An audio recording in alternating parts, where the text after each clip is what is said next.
¿Y si te dijera que los mitos del pasado podrían haber sido crónicas mal contadas de animales que sí caminaron por la tierra?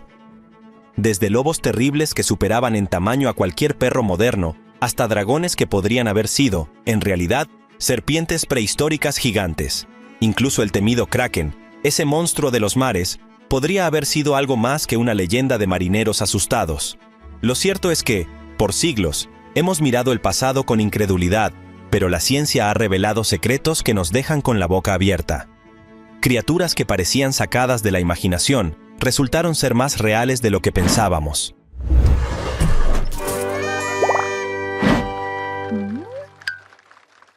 Lobo terrible. Durante la última edad de hielo, cuando los mamuts deambulaban por las estepas y los tigres dientes de sable acechaban en la penumbra, otro depredador recorría las tierras de América del Norte con paso firme: el lobo terrible. Su nombre científico, Canis dirus, suena como una advertencia, y no es para menos. Este animal, más grande y robusto que cualquier lobo moderno, era una máquina letal de cazar en grupo. A diferencia del lobo gris, su pariente más cercano, el lobo terrible tenía un cráneo más ancho y mandíbulas más poderosas, capaces de ejercer una presión de mordida extraordinaria, ideal para triturar huesos. Medía cerca de 1,5 metros desde la cabeza hasta la base de la cola y pesaba entre 68 y 90 kilogramos. Estas dimensiones lo hacían aproximadamente un 25% más grande que los lobos grises actuales, lo que implicaba una necesidad mayor de alimento y una musculatura más potente. Su entorno estaba plagado de otros superdepredadores, lo cual obligó al lobo terrible a cazar en manadas, una táctica que aumentaba sus posibilidades de derribar presas enormes como bisontes, caballos salvajes e incluso crías de mamut. Grifo. Durante siglos, la silueta de una criatura majestuosa adornó escudos de armas, tapices y manuscritos iluminados: el grifo. Este ser mítico, con cuerpo de león y cabeza y alas de águila, ha sido símbolo de fuerza, vigilancia y poder divino en múltiples culturas. La idea de un animal que combina el rey de las bestias terrestres con el rey del cielo no solo era inspiradora, sino también escalofriantemente plausible para la imaginación antigua. Pero el mito del grifo pudo no haber nacido simplemente de la fantasía. En las vastas regiones desérticas del Asia Central, los pueblos nómadas escitas, que extraían oro de las montañas de Altai en el primer milenio antes de Cristo, contaban historias de una criatura feroz que custodiaba los yacimientos de oro. La descripción que ofrecían era inquietantemente precisa: del tamaño de un león, con pico de ave rapaz y una mirada que imponía respeto. Para ellos, el grifo no era solo un símbolo, era una amenaza real, parte del paisaje mineral y mítico que habitaban. La explicación moderna sugiere que aquellos mineros escitas podrían haber encontrado restos fósiles de dinosaurios como el Protoceratops. Este animal tenía un cráneo prominente con una estructura en forma de pico, muy similar al de un ave, además de un escudo óseo en el cuello que podría interpretarse como alas si se hallaban los huesos desarticulados. En un entorno desértico, donde los huesos se conservan en excelente estado, es lógico pensar que los escitas tropezaran con estos restos petrificados, y sin una ciencia que explicara los fósiles, dieran origen a una criatura tan imponente como el grifo. Camelopard. En la Europa medieval, los exploradores regresaban con historias de criaturas que desafiaban toda lógica. Entre los relatos más desconcertantes estaba el de una bestia alta como un árbol, con un cuello que parecía no tener fin, manchas de leopardo y el andar elegante de un camello. Esta extraña criatura no tenía nombre conocido en los idiomas europeos, así que decidieron crear uno propio: Camelopardalis, una combinación de camello y leopardo. Así nació el camelopard, una criatura tan extraña que muchos creyeron que no podía ser real. Pero lo era. El camelopard no era otro que la jirafa, vista por primera vez con asombro e incomprensión. El desconcierto tenía sentido. En un mundo donde los viajes eran lentos y la biodiversidad de África resultaba exótica, una jirafa era un monstruo salido de un bestiario fantástico. Con su lengua negra de más de medio metro, sus pestañas inmensas y sus cuernos peludos, no encajaba con ningún patrón zoológico conocido. Para los europeos, la jirafa era una criatura mágica, una aberración de la naturaleza que desafiaba las categorías tradicionales. Incluso durante el Renacimiento, muchos ilustradores la representaban de forma errónea, con cuerpos desproporcionados, ojos humanos y orejas puntiagudas. Blemia. En los márgenes de los mapas antiguos, donde los cartógrafos trazaban líneas inciertas entre lo conocido y lo mítico, se dibujaban figuras sin cabeza, con ojos en el pecho y bocas en el estómago. No eran monstruos creados por el capricho artístico. Eran los Blemia, seres que muchos europeos creían que vivían en los confines de África. Estos seres sin cabeza se convirtieron en símbolos del misterio, de lo inexplorado, de la otredad absoluta. Aparecían en manuscritos medievales, en crónicas de viajeros y en libros de maravillas que recopilaban todas las criaturas extrañas del mundo. La idea de los Blemia se remonta a fuentes antiguas. Heródoto, el historiador griego, ya mencionaba hombres sin cabeza, con los ojos en el pecho, supuestamente localizados en Libia. Plinio el Viejo, en su Historia Natural, los describía con detalle, atribuyéndoles una naturaleza salvaje. Incluso en la literatura del Renacimiento, como en los viajes de Sir John Mandeville, se hablaba de estos hombres de hombros anchos que vivían en el norte de Nubia. Pero ¿qué pudo haber originado una imagen tan peculiar? Algunos estudiosos modernos sugieren que los Blemia pudieron haber sido una interpretación errónea de tribus reales. Hay hipótesis que apuntan a pueblos africanos cuyas técnicas de combate incluían posturas defensivas donde agachaban la cabeza hasta el pecho, generando la ilusión de estar decapitados. Sumado a eso, el uso de pinturas corporales y adornos extravagantes habría reforzado esta percepción en los ojos de visitantes asombrados y poco familiarizados con la cultura local. Dobarchu. En las brumosas tierras del noroeste de Irlanda, donde los lagos reflejan el cielo gris y las leyendas flotan como neblina sobre las aguas, nace una criatura mitad perro, mitad nutria, conocida como el Dobarchu. Su nombre, que en gaélico significa literalmente perro de agua, encierra siglos de relatos transmitidos de generación en generación. Se dice que esta bestia habita los lagos y ríos profundos, emite chillidos agudos y es tan feroz como un lobo enloquecido. Los antiguos pobladores del condado de Leitrim temían toparse con sus ojos brillantes y su pelaje empapado, pues el Dobarchu era visto como un presagio de muerte.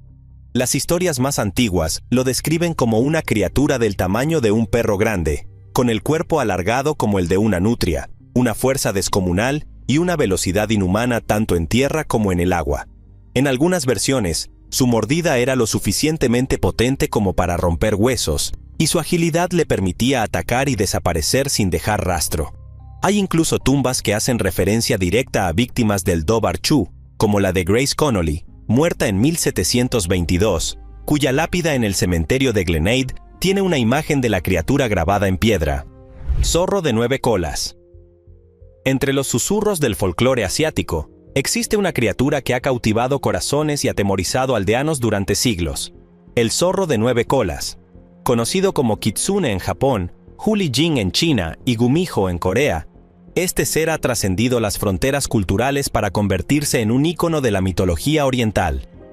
Se dice que estos zorros mágicos, con el paso del tiempo, desarrollan más colas hasta alcanzar 9, y con cada cola ganan sabiduría, poder e incluso la capacidad de cambiar de forma y convertirse en humanos.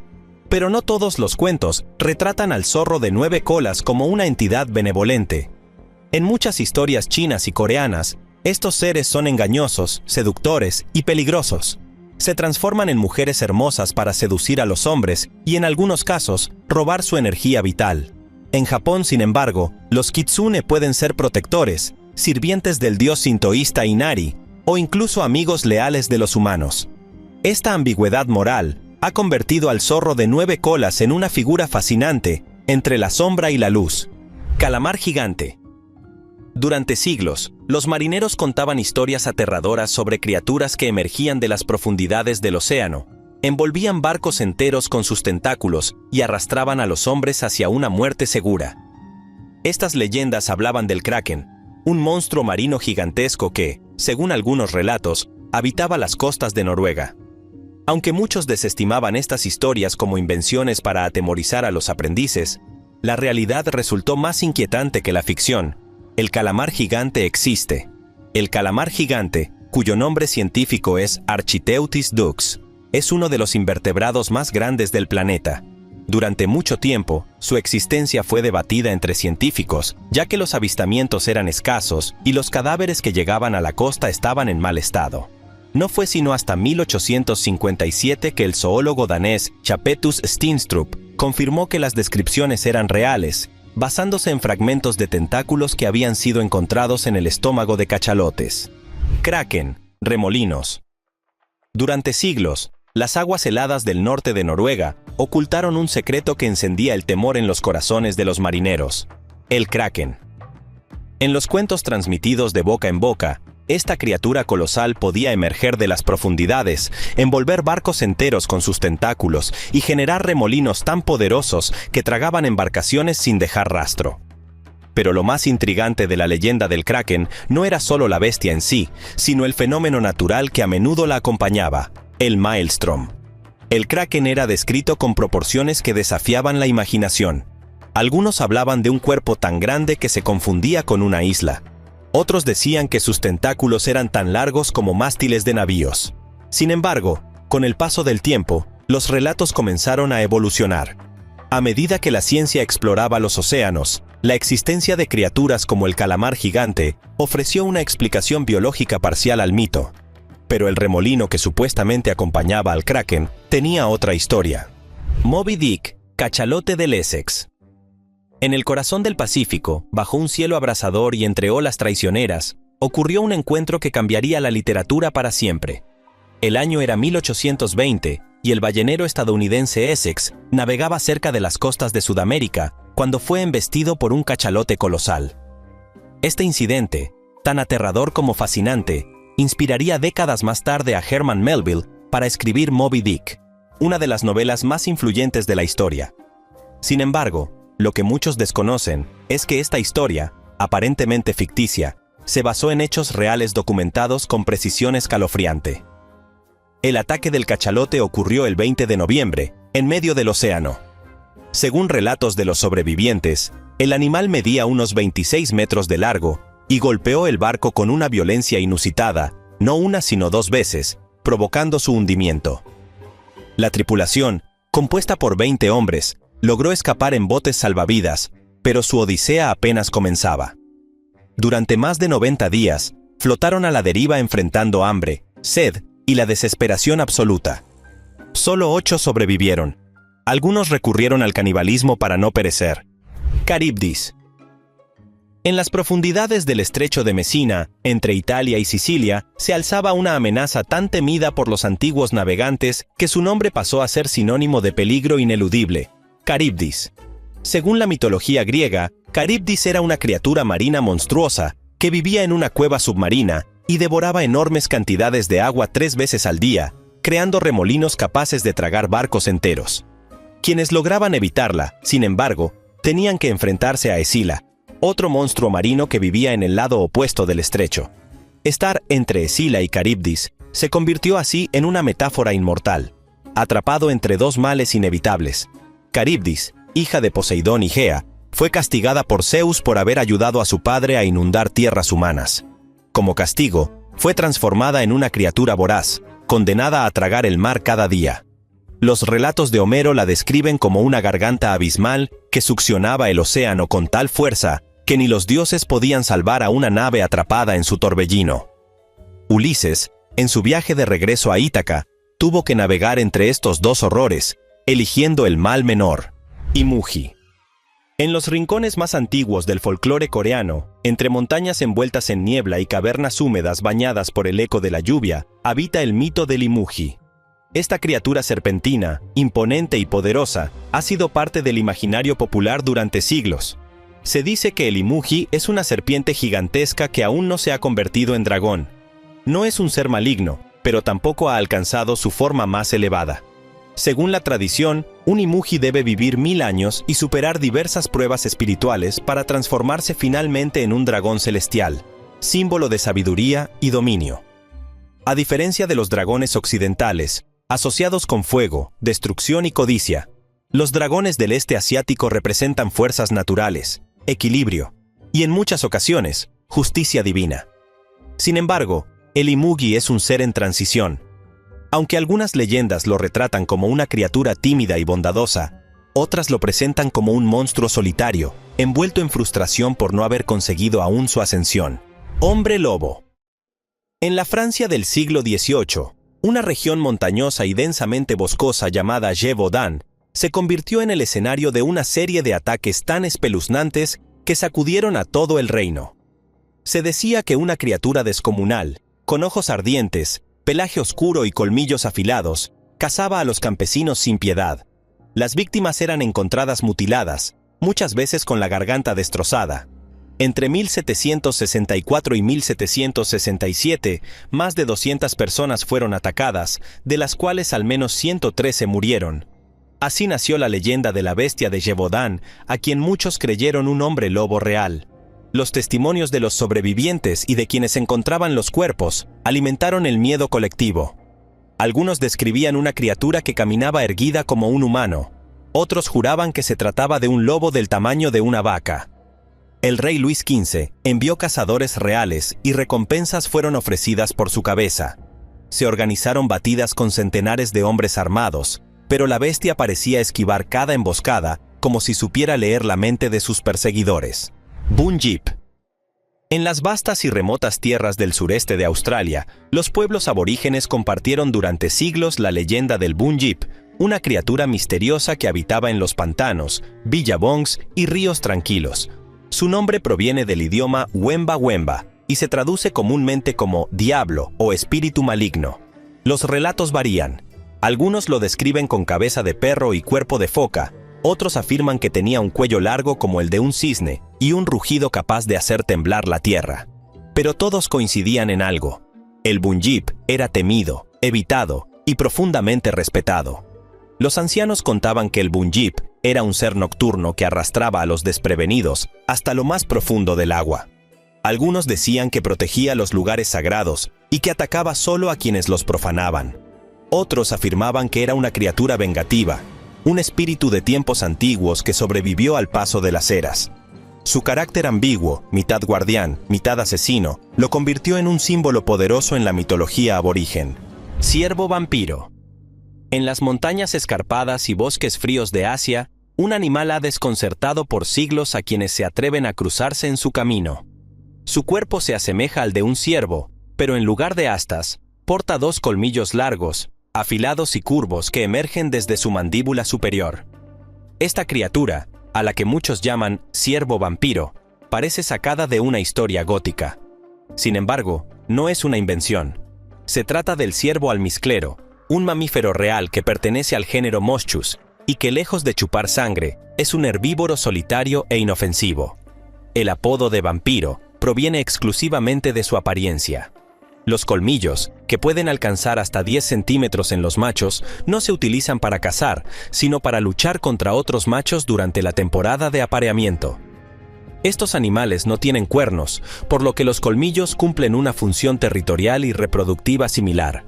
Cuando dos ciervos almizcleros se enfrentan, alzan el cuello, bufan y chocan sus largos dientes como si fueran espadas. El espectáculo puede parecer violento, pero rara vez se hieren de gravedad. León de Nemea. En la vasta mitología griega, pocas criaturas son tan temidas y emblemáticas como el león de Nemea. Según las antiguas leyendas, esta bestia aterrorizaba la región del Peloponeso, devorando rebaños y campesinos sin piedad. Su piel era impenetrable a cualquier arma forjada por el hombre, y sus garras podían atravesar la armadura más dura como si fuera de papel. Hércules, el semidios condenado a realizar 12 trabajos, recibió como su primer encargo acabar con este monstruo. La batalla fue brutal, y al no poder herirlo con su espada, Hércules terminó estrangulando al león con sus propias manos. Luego usó sus garras para despellejarlo y convertir su piel en una capa invulnerable. Aunque el relato parece puramente mitológico, los registros históricos y estudios arqueológicos ofrecen pistas fascinantes sobre un posible origen real del mito. Durante la antigüedad, los leones no eran desconocidos en Europa. El león asiático, Panthera leo persica, hoy en peligro de extinción y confinado principalmente a la India, tuvo en el pasado una distribución mucho más amplia. Llegó a habitar zonas del Medio Oriente, el Cáucaso y, sorprendentemente, incluso partes del sur de Europa. Roca, ave elefante.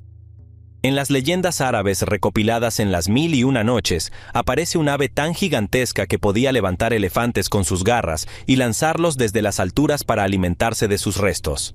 Esta criatura colosal fue bautizada como Roca, o Rook, y se convirtió en uno de los mitos más impactantes de los relatos de marineros y exploradores. Marco Polo, en sus crónicas del siglo XIII, afirmaba haber escuchado historias sobre un ave gigantesca en Madagascar, una isla que, en ese entonces, era más misterio que tierra firme. Aunque el Roca parecía demasiado fabuloso para ser real, la biología revelaría, siglos después, una verdad aún más impresionante.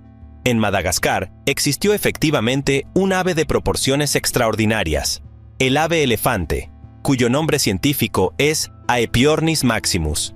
Este pájaro no volador podía alcanzar los 3 metros de altura y pesar más de 400 kilogramos. Era más alta que cualquier ser humano, y sus huevos, de más de 30 centímetros de largo, eran tan grandes que podían contener el equivalente a unos 150 huevos de gallina. Aunque era herbívora, su tamaño y silueta colosal seguramente inspiraron historias que con el tiempo derivaron en la figura temible del Roca. Chupacabras. A mediados de la década de 1990, una ola de pánico recorrió Puerto Rico y luego se extendió a América Latina y el sur de los Estados Unidos. El responsable, una criatura enigmática que atacaba a animales de granja, drenándoles toda la sangre sin dejar más que 2 pequeñas marcas de colmillos. Se le llamó chupacabras y rápidamente se convirtió en uno de los críptidos más famosos del siglo XX. Algunos lo describían como una figura bípeda con espinas en la espalda y ojos rojos brillantes. Otros aseguraban que parecía un perro sin pelo, con piel grisácea y cuerpo esquelético. Lo único en común era el terror. El primer caso documentado ocurrió en 1995, cuando Madeline Tolentino afirmó haber visto una criatura humanoide cerca de Canóvanas, Puerto Rico. La noticia se propagó por televisión y periódicos, y pronto surgieron cientos de reportes similares. Gallinas, cabras y ovejas aparecían muertas en condiciones extrañas, sin rastros de sangre ni signos de lucha. Las teorías se multiplicaron, desde experimentos biológicos secretos hasta alienígenas o demonios. Sin embargo, con el paso del tiempo, investigadores comenzaron a observar un patrón. En muchas ocasiones, los cadáveres de los animales no mostraban signos de drenaje completo de sangre. Las autopsias revelaban niveles normales de fluidos y lesiones compatibles con ataques de depredadores comunes.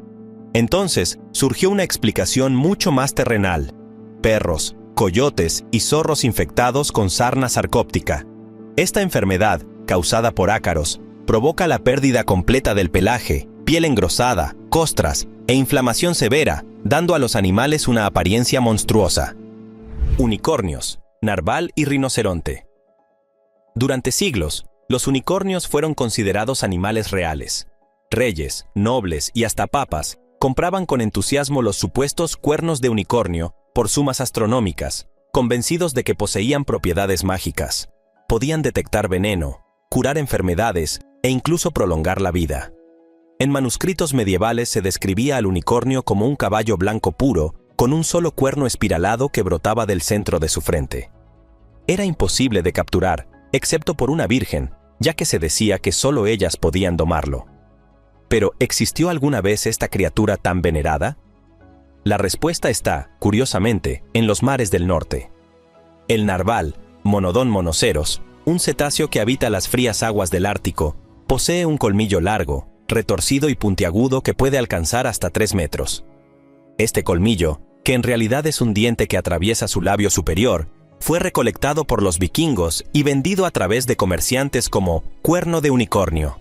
A menudo se presentaba en vitrinas de castillos y templos como prueba de la existencia de la mítica bestia. El engaño persistió durante siglos. Homo floresiensis, hobbits. En el año 2004, un grupo de arqueólogos realizaba excavaciones en la cueva de Liang Bua, en la isla de Flores, Indonesia, cuando hicieron un descubrimiento que sacudió la comprensión moderna de la evolución humana. Hallaron el esqueleto parcial de una especie humana desconocida hasta entonces, pequeña, de cráneo diminuto y estructura ósea primitiva. Fue bautizada como Homo floresiensis, pero rápidamente los medios y el público comenzaron a llamarlo con un nombre más familiar: el Hobbit. No por casualidad, la criatura recordaba a los personajes ficticios de J.R.R. Tolkien, baja, robusta y sorprendentemente humana. El ejemplar medía aproximadamente 1 metro de altura y su cerebro tenía el tamaño de una toronja, apenas un tercio del cerebro de un humano moderno. Sin embargo, presentaba herramientas de piedra elaboradas y signos de comportamiento complejo. Esto desconcertó a los científicos, ya que parecía tener capacidades tecnológicas mucho más avanzadas de lo que su tamaño craneal sugería. El hallazgo fue tan asombroso que algunos al principio dudaron de su autenticidad, sugiriendo que era simplemente un Homo sapiens con microcefalia. Pero los estudios anatómicos y genéticos posteriores confirmaron que se trataba de una especie distinta: ornitorrinco. En el siglo XVIII, los científicos europeos creían haber visto casi todo lo que la naturaleza podía ofrecer. Pero cuando, en 1798, llegó desde Australia una piel acompañada de un dibujo de un animal desconocido, comenzó una de las controversias más curiosas de la historia natural. Se trataba del ornitorrinco, un mamífero con pico de pato, cuerpo de nutria, cola de castor y patas palmeadas. Los expertos del Museo Británico pensaron que era un fraude, un animal cosido artificialmente por algún taxidermista bromista. No podían concebir que una criatura así existiera en la realidad. Sin embargo, existía. El ornitorrinco, Ornitorhynchus anatinus, es uno de los animales más singulares del planeta. Es un mamífero, pero pone huevos. Tiene glándulas mamarias, pero carece de pezones. Las crías lamen la leche que exuda por la piel de su madre. Tiene electrorreceptores en su pico que le permiten detectar el campo eléctrico de sus presas bajo el agua. Y por si fuera poco, los machos tienen espolones venenosos en las patas traseras, capaces de causar un dolor insoportable a los humanos. Habita exclusivamente en los ríos y lagos del este de Australia y Tasmania, y pasa la mayor parte del tiempo nadando.